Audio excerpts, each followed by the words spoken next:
Hey guys, what's going on? This is Darral at torpedopot.com. Darral at torpedopot.com, and you're looking at a Swiss chard. We've cut this Swiss chard down, I would say maybe about 3 times. Some of the Swiss chard has come back from last year, and so they've been growing on their own. This is just a small little walking area we have sunlight, and we take advantage of that. So in some cases we will put maybe about 10 Swiss chard plants in these small planters, and they will grow and do what they do best. I want to go through and tell you the history, not only of what I just shared with you, but how we're going to handle the Swiss chard. As you can see, they look pretty tattered. They look pretty beat up, okay? And the reason why they look tattered and beat up is because I really haven't harvested anything. They grew, they got old, and I've got so much food that it just went bad. So the first thing I want to share with you is that as we start to work on these plants, and I start to, walk through my personal experiences and what I've been able to grow, first thing I want you to do is always protect your body, okay?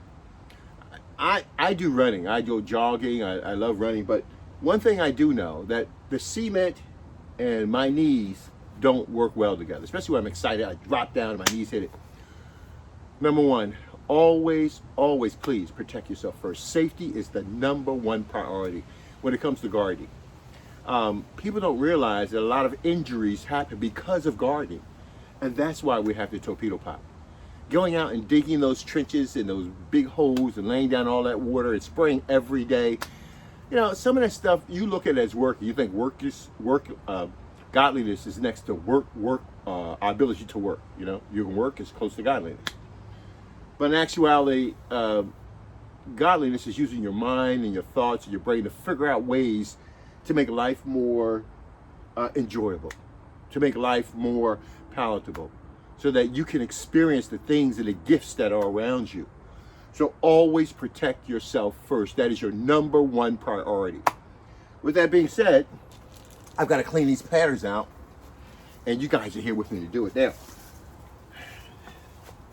Yes, these planters have been growing now for about, this is beyond their 2nd year. I would say about going into the 3rd year right now. And all I do is go in and I do this. I look at the Swiss chard. See how big that is in there? Oh, looks gorgeous. See, because this Swiss chard is going to provide me with a lot more growth. Okay? And so all I do is cut the big leaves off like this. And you can see new growth is inside the chard right now. So there's new growth that will come. I'm not worried about it. Question is, are these leaves salvageable? And you might find a couple that are salvageable, like this right here is salvageable, but for the most part, I don't like this salvageable. So what I want you to do is that if you look at our earlier videos, we have the compost bin. I want you to take these over, and I want you to put them, please, in your compost bin, okay? When they reduce them size and release the components that help make this process take place, then it'll be good and readily available for your other plants. So I'm only going to harvest one out of this one because, to tell you the truth, I haven't harvested anything at all. So I'm going to clean this up. So all these leaves, I'm going to start cutting them off. Yes, I am. And because we want to embark on something new. Now, I've never, I maybe fertilized this with, not fertilized, I put amendments in this maybe once this year. I don't really fertilize this side of the house right here, I don't add chemicals or anything else to it. So what you're looking at is all natural growth, okay? I don't take care of this like I do some of the other flowering plants. And that's what it is about the torpedo pot. It releases nutrition for some plants that you don't need to have all of that supplements or fertilizers or whatever you add to your plants. You can just eliminate all of that. So yeah, I'm just going to clean this up now, get it started. It looks good. Looks a little effective. Maybe I'll hit it with 3-12-12 just to get it started. It doesn't need nitrogen. The nitrogen is there. But as you can see, they are so beautiful, guys. And don't feel bad about cutting it off, because this Swiss chard will go back. Don't worry about it. It will grow back. You just want to be able to give it the time and space and everything else to do that. Okay, you look pretty good. Yes, you do. Yes, you do. Now, unless I change these out next year with something else, you'll probably see these next year. I'm just going to cut the whole tops of these off. Every time I cut them down, like I said, this is the third time we've cut this Swiss chard down this year. And they come back every year, which I'm not worried about. You can see the growth still in some of these. Yep. So some leaves are good, but the most part, I think they're pretty much done. I'm going to cut these out.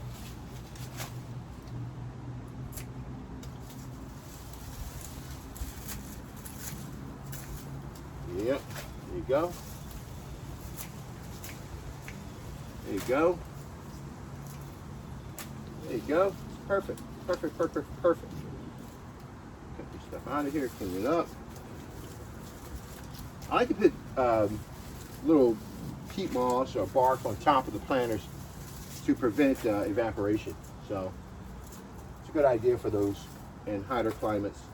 Protect your plants so the water can go directly to the root system and not back into the air again. So always keep your feeding stick covered. And this is a great planter right here. It's a beautiful, beautiful planter. Okay, let's go to the next one. Let's see how easy that is now. If I were to put new plants in here, the only thing I would do is punch a hole in this soil like this, my finger, and I'll take my plant and put it directly into the planter, and it'll catch by itself. This soil is amazing. This soil is amazing. It's amazing. Look at that soil. That is so beautiful. Move to the next planter. Okay, so I see a couple in here I might want, but maybe too much time to try to save. I'll just wait for them to come back. And the reason why I think it's good to cut them off now is because the winter time is rolling around. And when that winter time rolls around, I want to have, it's still cold, and it may not regain itself over the winter time, grow this big while it's going into winter. So what I'll do is that I'll just take off. That's a pretty plant right there. That looks good. Some of the bigger stems are bad, but yeah.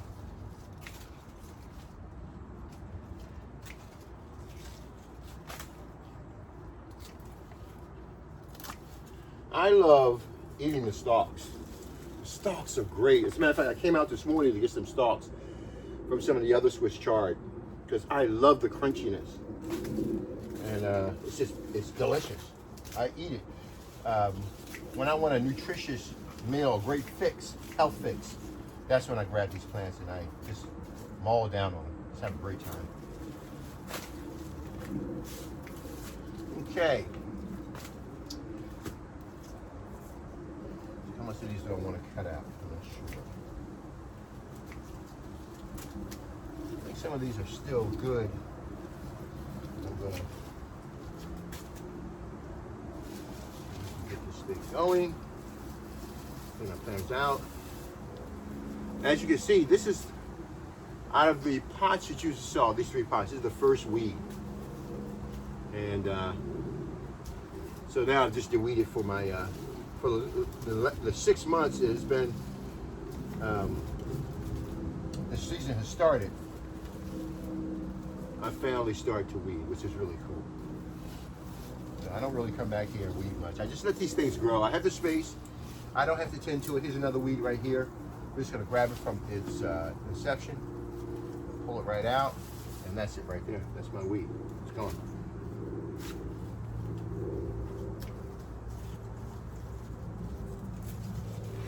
Okay.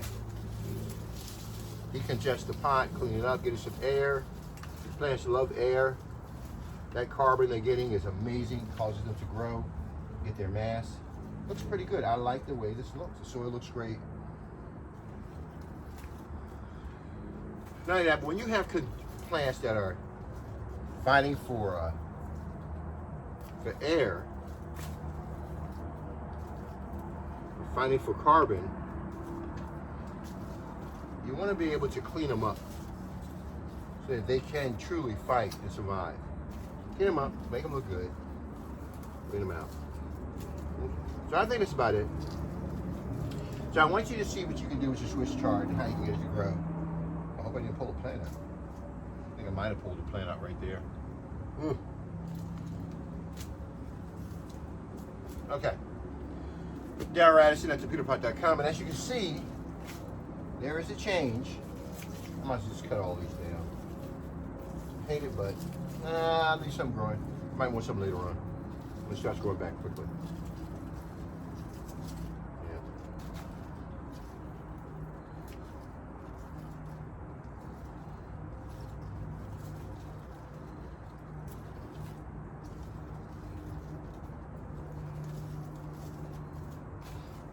Okay. All right. Looks good. Looks very, very good. Very, very good. Just got down the big ones now. Out of the way. Now, next year I'd probably throw more Swiss chard in here, or I might repurpose the plant. But I'm going to see how much of this is going to go into the winter, because the milder conditions in your region, the Swiss chard will go into your winter. But for those who had some really persistent cold conditions, we had snow cover this planter. Where is it? No, yeah, this planter right here. That snow had water dripping down in the middle of it. When it got cold, it turned to ice. You can look at some of our older videos. This planter that you see right now was under about, I would say about 8 to 9 to 10 inches of ice. I hit it with my hand and a tool, and you can hear in the video that it just, doom, doom, doom, it was frozen. But guess what? It came back. That's why I like Swiss chard, because it provides you nutrition when you need it the most. Get your Swiss chard. It's a delicious plant. It's easy to cook. It's quick to cook. But you want something that's prolific, that constantly comes back. When you set up your garden, stop trying to buy plants from other people that tell you that this is their expiration date. Stop it. Most of our tomatoes will grow all through the year. They grow all through. Your plants have a huge, extended life cycle.